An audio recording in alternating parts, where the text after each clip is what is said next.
Ya, terima kasih Anda masih bersama kami di Dialog Fokus Terkini TVRI. Masih bersama saya Ardianto Wijaya dan sejumlah narasumber, Mas Pras, Mas Yusinus Prastowo, jubir Kemenq, Pak Saud Situmorang, Wakil Ketua KPK periode 2015-2019, Bu Yenti, pakar TPPU, dan juga Bang Boyamin Saiman, Koordinator Masyarakat Anti Korupsi Indonesia. Saya akan langsung ke Pak Saud. Pak Saud, bisa mendengar suara kita, Pak Saud? Bisa. Baik. Clear, loud and clear. Oke, Pak Saud, silakan tanggapannya. Tadi sudah ditanggapi oleh Mas Pras dan juga Pak Natsir. Pak Natsir, mohon maaf karena memang waktunya terbatas begitu, jadi untuk segmen tadi berakhir. Silakan, Pak Saud. Ya, jadi gini aja, kita kembali aja ke kompetensi kita masing-masing aja deh, gitu ya. Kompetensinya Menko Polhukam apa, kompetensinya Bu Yenti apa, kompetensinya PPATK apa, kompetensinya Kementerian Keuangan. Dalam hal ini kita masih bicara petugas pajak yang kayak begitu, dapat aset banyak, kemudian ada tindak pidana yang bisa kita kenakan, apakah itu pasal 77 atau pasal 69 dan seterusnya gitu ya. Jadi itu dijalanin aja. Jadi kalau kemarin itu saya kalau agak curiga ya kayaknya ini kayak ada exit strategi gitu kesannya. Maksudnya exit strategi, Pak? Bahwa kelihatannya, kita ini baik semua gitu. Kita ini menindaki, kita ini nggak ada yang nggak kita kerjakan gitu ya. Jadi kesannya kayak flowery gitu ya. Jadi flowery itu kan yang paling banyak terjadi di negeri ini gitu ya.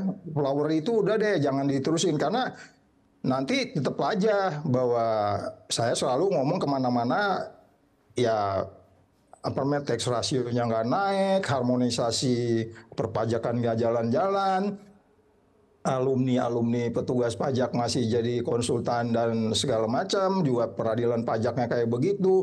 Jadi ini kalau memang mau, kita ada ratusan sampai beberapa ratus variabel yang Mas Pras itu harus bekerja, Mas. Ya kan tinggal beberapa bulan ke depan ini kalau memang perlu panggil Ibu Yenti, panggil. Kalau saya jangan, biar saya bisa ngebukin Mas Pras sama Ibu Sri Mulyani aja tiap hari gitu, sama Mas Boyamin. Jadi maksud saya gini loh, ini publik udah ngelihat ada sesuatu yang kalau kemarin itu kan Mas nggak mau bilang abuse of power. Mas Ipan nggak mau bilang nggak ada abuse of power di Kementerian Keuangan, dalam hal ini juga perpajakan. Loh itu emangnya si RAT itu nggak abuse of power itu gitu. Jadi itu orang jadi ketawa. Jangan nunggu sampai ribuan baru abuse of power. Enggak, satu orang juga itu abuse of power gitu. Jadi ini sehingga orang melihat, ini mau jadi justifikasi, yang mau bikin exit strategi bahwa kemudian nggak ada masalah di kementerian ini. Jangan begitu gitu loh. Jadi maksud saya, mari kita masuk di kompetensi kita masing-masing. Kalau kita sudah pasti, sebelumnya kan kita berdiskusi di TV sebelah itu. TV sebelah ini kan RAT ini lambat banget. Nah, kita dorong KPK-nya segera. Kalau memang hartanya banyak, ambil aja satu dulu. Nggak usah dikumpulin semua kayak orang membunuh 10 kali.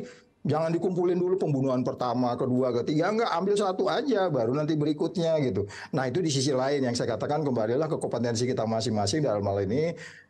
PPATK seperti apa, KPK seperti apa gitu. Jadi tune at the top-nya jelas gitu ya kan. Ini kan tune at the top-nya juga kayaknya masih flowery juga semuanya gitu. Jadi follow up-nya nggak ada. Kira-kira gitu Mas Jaya. Oke, baik. Sebelum saya akan ke Bu Yanti, saya akan minta tanggapan dari Mas Pras. Benar exit strategi? Apa kata Bang Saud tadi? Gimana Mas Pras menanggapi? Ya, terima kasih Bang Saud. Kami rasa tidak ya. Ini demi kita membuat terang dan mendudukkan persoalan proporsional pada tempatnya justru. Mana yang porsi APH, mana porsi Kementerian Keuangan, dan mana porsi PPATK. Kami sampaikan justru saat ini kami memproses 69 pegawai beresiko tinggi. Perkembangannya gimana tuh Mas? 30 pegawai sudah kami panggil untuk klarifikasi, dan kami juga sudah meminta PPATK untuk memberikan informasi terkait dengan transaksi keuangan mereka. Kami pastikan ini akan diproses secara proper sesuai dengan aturan. Kepegawaian kita tegakkan, bila ada indikasi tindak pidana korupsi, sejak awal kami berkoordinasi dengan aparat penegak hukum bersama PPATK memastikan ada penindakan yang tegas.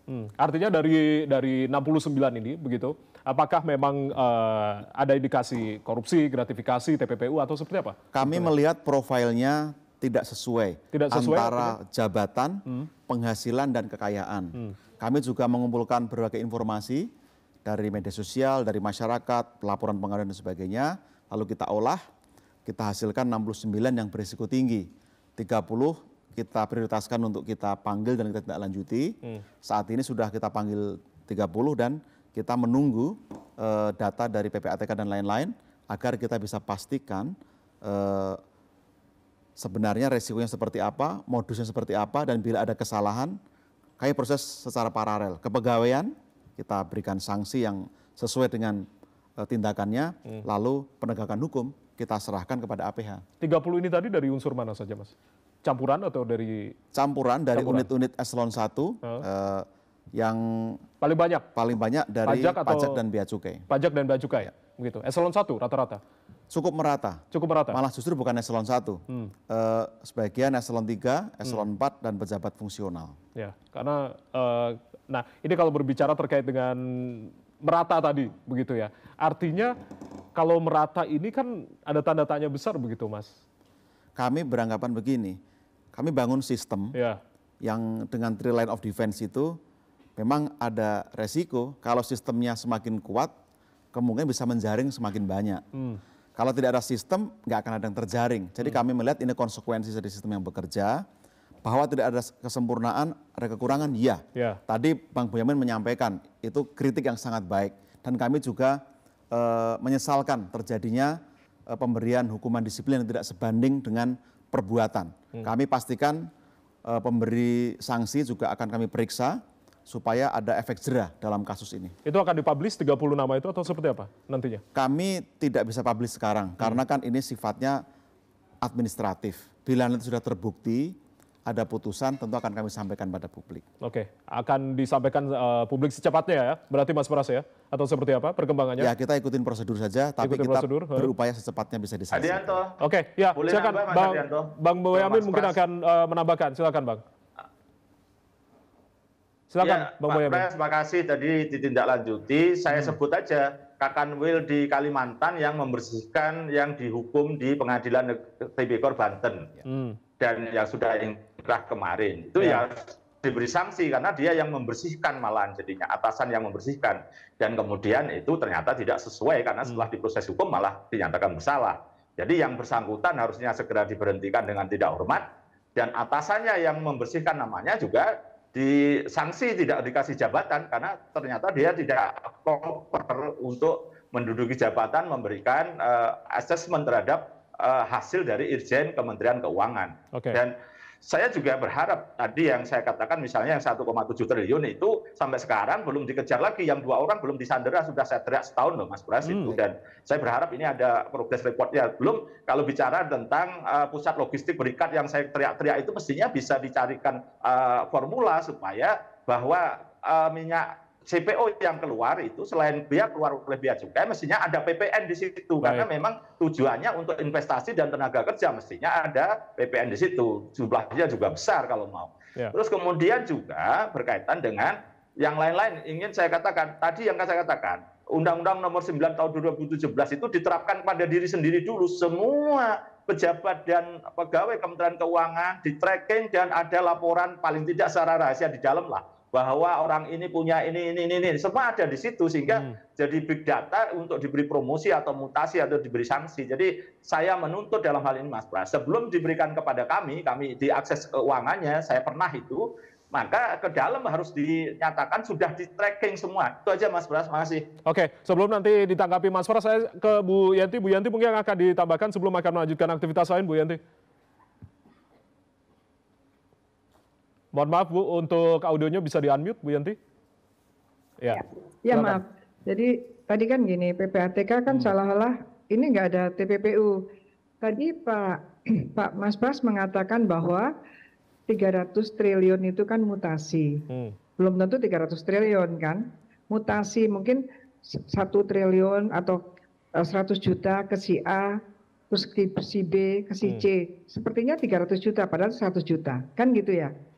Itu kan mutasi itu adalah TPPU. Jadi udah kemarin dibilang nggak ada korupsinya, terus sekarang nggak ada TPPU-nya, hanya ada kemungkinan tindak pidana asal adalah penyelundupan atau bea cukai dan pajak gitu ya. Artinya gimana ya? Kan datanya dari PPATK. PPATK pasti itu adalah kemungkinan indikasinya TPPU gitu. Jadi kita jadi itu saya katakan saya kena prank ini ya. Dan gini kan, saya sih berpikir gini ya. Kalau tadi Pak Saud nggak usah bicara ini deh. Saya kan hanya rakyat biasa, rakyat jelata. Saya bukan pejabat juga ya. Jadi gini, nggak usah panggil-panggil saya, masa dipanggil saya enggak lah. Saya cuman karena saya dipanggil media aja ya, terpanggil aja. Jadi gini, apa yang disampaikan kepada LHKPN dulu yang menjadi sorotan masyarakat itu selesaikan. Nah, kita tidak dalam timingnya melihat bagaimana kinerjanya Kementerian Keuangan, terus kita ngambil persentase 2% atau 10% lah. Terus yang masih bagus banyak. Kita tidak dalam posisi mencari yang bagus banyak apa tidak. Kita mencari yang salah dari LHKPN yang terlibat, pejabat-pejabat yang terlibat kejahatan asal dan kemudian TPPU yang ditunjukkan dengan sikap yang hedonisme, yang dipanggil-panggil, yang disorot-sorot. Itu yang diinginkan oleh publik terjawab. Adakah seperti itu? Kalau bahkan ada katakannya bahwa semuanya wajar, lalu kita bertanya, besar sekali ya penghasilannya dari Kementerian Keuangan, apa sih hebatnya harus sebesar itu? Tentara, penyidik narkotika itu juga bersabung nyawa, itu kan sama saja gitu ya. Nah, kemudian ini kan juga harus menjawab bagaimana ada konflik of interest, bahwa yang kita bicarakan adalah ternyata ada keluarga-keluarganya yang punya saham di perusahaan-perusahaan konsultan pajak. Itu kan konflik of interest. Ya, dan itu sebulan yang lalu menjadi Indonesia disorot di dunia, menjatuhkan 38 sampai 34 karena banyak sekali konflik of interest antara kebijakan undang-undang dalam implementasinya. Kan ini. Jadi hal-hal ini penting. Jadi etika pelayanan publik, bagaimana tidak konflik of interest, kemudian bagaimana kepatuhan terhadap hukum, kemudian rule of law itu betul-betul dijaga. Ya, dan etika pelayanan publik, bagaimana seorang pejabat pajak juga membuat perusahaan konsultan pajak, ya. Dan kemudian kan dijawab begini, apa pejabat itu tidak boleh usaha, tidak boleh kaya, kan lain lagi ya. Jadi lain lagi gitu. Boleh kaya, asal kayanya itu bukan dari melawan hukum itu saja, apalagi pejabat. Nah kan kita membutuhkan teladan. Itu yang dimaksudkan. Jadi saya ini nggak tahu, saya pikir ini episode lain bahwa ada mungkin sekarang ini bulannya juga mensensus apakah di pajak ada kejahatan pajak dan bea cukai yang terungkap. Ya kan supaya masyarakat paham gini aja deh. Bea cukai itu adalah penyelundupan gitu. Apakah kita sedang membicarakan ada penyelundupan membawa barang dari luar ke dalam, misalnya mobil-mobil mewah ke dalam yang nantinya bodong, ataukah misalnya adakah kayu-kayu gelondongan, adakah batu bara yang keluar tanpa dokumen atau dokumennya palsu? Kita tidak sedang membicarakan itu. Kita sedang digemparkan dengan adanya LHKPN yang dikaitkan dengan adanya penganiayaan berat itu, dan kemudian muncullah dari pihak pemerintah, entah itu Pak Mahfud, entah itu dari PPATK, KPK, itu semua di bawah Presiden. Artinya KPK bisa masuk ya Bu Yanti ya? KPK bisa langsung masuk berarti ya? KPK sedang jalan. Jadi jangan dikacaukan antara, kita nggak bicara disiplin, KPK juga nggak jatuhkan disiplin kan ke kementeriannya. Begitu ada masalah LHKPN dan kemudian hanya masalah administrasi silahkan, tetapi kalau ada indikasi kejahatan harusnya dipindahkan ke deputi penindakan gitu ya. Dan itu silahkan mau ada sanksi administrasi, tapi sanksi hukum tetap jalan. Dan di Kementerian Keuangan ketika ada kasus berkaitan dengan pajak dan penyelundupan misalnya atau cukai yang diserahkan kepada penyidik, itu juga sudah ranah hukum. Karena bukan Kementerian Keuangannya, bukan Menteri Keuangannya, bukan wamennya, tetapi penyidik pajak, penyidik. Nah itu penyidiknya, jadi jangan dikacaukan karena yang boleh mengetahui LHA itu hanya penyidik, penegak hukumnya. Bukan semua pegawai di Kementerian Keuangan lalu tahu LHA-nya langsung menyampaikan. Itu ada ancaman 4 tahun ketika membocorkan. Baik. Jadi saya ingin rule of law itu betul-betul di inilah, karena kita kita berpikir kita tuh masih sedih belum ada jawaban gitu ya. Jadi mohon maaf kalau saya tadi bilang ya saya kena prank lah sudah hampir 2 minggu tuh saya pikir ya itu urusannya itu ternyata yang muncul adalah tindak pidana pajak dan bea cukai dan hanya 23M. Aduh ya jadi dari 300T itu akhirnya konkretnya hanya 23M atau bagaimana, itu media yang menyampaikan dan itu masyarakat resah. Demikian. Oke, saya akan langsung minta tanggapan dari Mas Pras. Mas Pras, silakan. Baik, rule of tol ditegakkan tadi. Ya, saya sepakat dengan yang disampaikan Bu Yenti. Kita harus pilah-pilah. Maka kita kan bekerja secara paralel, secara simultan. Kami jalankan kewenangan kami, tusi kami, maka kami juga membangun sistem seluruh pegawai, bahkan bukan hanya yang wajib LHKPN, tapi semua pegawai Kementerian Keuangan wajib menyampaikan LHK. Akan diintegrasikan dan diolah dengan informasi lain yang menjadi alat mitigasi resiko. Tadi sudah kami sampaikan, banyak sekali hukuman disiplin telah dijatuhkan setiap tahunnya. Tapi Mas Pras ini apa harus menunggu kekuatan media sosial dari flexing ini untuk bisa mengungkap Irjen ini sebetulnya seperti apa? Enggak, kami sampaikan tadi hukuman disiplin sudah sangat banyak. Sebelum ini sudah ada 352 yang dihukum disiplin dari ringan sampai berat. 16 sudah kita limpahkan ke APH. Itu kerja internal, bahkan whistleblowing system kami itu juga menjaring informasi yang ketika ada indikasi tipikor kami dalami bersama dengan KPK, lalu sudah divonis juga oleh pengadilan. Ini juga menjadi bukti kita bekerja dengan sistem. Tapi lagi-lagi tadi saya sepakat dengan Bu Yenti. Untuk LHKPN sekarang jadi masalah, yang menjadi porsi kami kerjakan. Yang jadi porsi KPK sedang dikerjakan oleh KPK. Mari tuntaskan yang ini dulu, tadi kata Bang Saud. Lalu ketika muncul lagi, juga sama, kami langsung bebas tugaskan dari jabatan. Kami copot jabatannya untuk mudah pemeriksaan. Lalu sekarang kami panggilan pemeriksaan, permintaan bukti keterangan dan sebagainya. Bila nanti ada kesalahan secara disiplin kepegawaian, kami akan tindak. Kalau ada indikasi korupsi, misalnya profil yang tidak sesuai, lalu tidak bisa dipertanggungjawabkan, kami akan serahkan ke APH. Langsung diserahkan ke penindakan hukum begitu ya? Betul. Baik, mungkin Bang Boyamin akan menambahkan atau mengomentari, silakan. Ya gini, impian saya tax ratio itu kalau katakanlah sejak tahun 2010 itu bisa konsisten dijaga 0,5% aja, sekarang sudah ideal kira-kira di angka di atas 15%. Dari tax ratio 15% itu, uang yang didapat itu sekitar 3.000 triliun. APBN kita, APBN ya, itu hanya 3.100.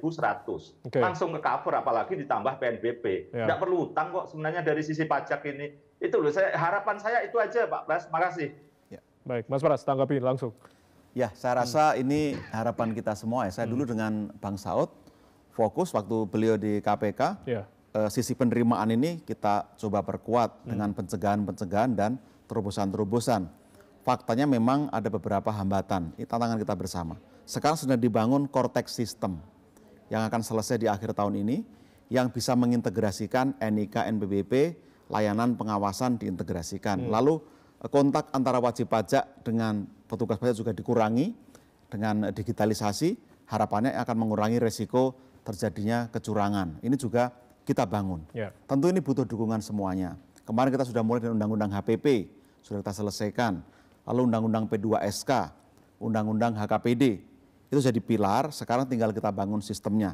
Pembersihan dilakukan agar the man behind the gun ini juga orang-orang yang kredibel, yang berintegritas. Karena akan tadi mengumpulkan uang pajak yang sangat penting bagi pembangunan kita. Serasa kita sama, sepakat, nah ini butuh terobosan memang. Kita kemarin ada pandemi, Mas Jaya, 3 tahun menginterupsi upaya-upaya itu, maka fasilitas pajak yang diperkuat, insentif yang diperbanyak. Sekarang kita sudah mulai pulih lagi. Harapannya kita sudah bisa menata lagi dengan regulasi yang baik, sistem yang baik, dan juga dengan petugas-petugas yang baik. Itu yang harapan kita semua tentunya. Betul. Baik, Pak Saud mungkin akan mengomentari terkait dengan apa yang tadi sudah diungkapkan, kerjasama KPK dengan Kemenkeu ataupun kementerian lain. Tapi mungkin tahan dulu, kita akan jeda terlebih dahulu Pak Saud. Usai jeda mungkin kita akan kembali, tetap bersama kami di Fokus Sergei Teferi. Kami kembali saat lagi.